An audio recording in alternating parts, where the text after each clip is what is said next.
Meu querido Gustavo Segré, no direito tem uma máxima que é mais ou menos o seguinte: para investigar, basta a dúvida. Para condenar, tem que ter certeza. Como é que você vê a participação de Jair Bolsonaro nessa investigação toda? Quais são as digitais, para usar o termo do Piperno, que você vê e as que você não vê de Jair Bolsonaro nessa investigação? Eu, sinceramente, não fico com nenhuma clareza em relação a qual poderia ser a participação. E vou justificar para não ficar em cima do muro. A primeira questão, concordo com o Piperno, não vi até agora nessa situação de portais que divulgam as cópias dos chats, que, dito seja de passo, abro parênteses, em teoria tem um sigilo, mas é um sigilo relativo, como muitas coisas aqui no Brasil, porque para alguns meios de comunicação esses chats são divulgados, o sigilo mais ou menos. Alguns jornalistas que não estamos dentro desse grupo conseguem informação muito privilegiada para sair na frente e depois todos nós vamos no embalo. Quando a gente avalia uma eventualidade, participação do ex-presidente, aí falando com o jurista me disse: Gustavo, teríamos que traçar dois cenários. O primeiro cenário, se é uma tentativa de golpe, não tem dentro do golpe nenhuma aflição vinculada com a Constituição. E por que menciono isso? Porque vários outros portais mencionam como que a participação do Bolsonaro numa redigitação de um documento propunha a citação do artigo 142, que está na Constituição. Então, sinceramente, esse assunto me parece muito confuso até agora, além do mais que sabemos que muita gente utiliza narrativas para impor uma realidade. Eu acho que o melhor é aguardar, esperar o que está nos autos, tomara que isso seja divulgado para todo mundo no mesmo momento e não para alguns jornalistas e para outros não, e que a justiça se manifeste com objetividade.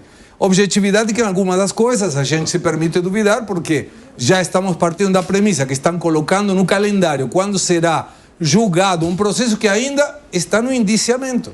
Falta a denúncia e falta a viração do réu. Então, me parece que é prudente aguardar, mas não me parece que tenha Bolsonaro nada a ver com nenhuma tentativa de assassinato. Mas olha, o Segré... Diga.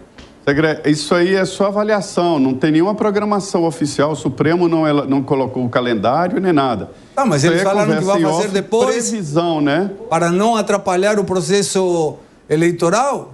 Como? Se ainda está indiciado. É uma conversa informal dos ministros. Se não houver a denúncia, tudo isso cai. Não tem ainda. O que eu queria dizer é o seguinte: o Supremo não definiu esse calendário. Tá certo, ninguém no Supremo disse que será assim. Mas, é Maria, só conjecturas e... Sim. Estamos falando de um ministro da Corte Suprema. É uma pessoa que deveria falar nos autos, não com jornalistas e não falando, vamos colocar em tal data para não atrapalhar as eleições. Alguém diria, peraí, ainda o processo está na parte de indiciamento, falta a PGR se manifestar, falta que o STF, eventualmente, se tiver uma denúncia, aceite e vire réu. Não estou falando do Bolsonaro, estou falando de todo mundo. É uma situação um pouco delicada como para sair julgando, vamos fazer para que não atrapalhe o processo eleitoral, quando ainda não chegou no STF.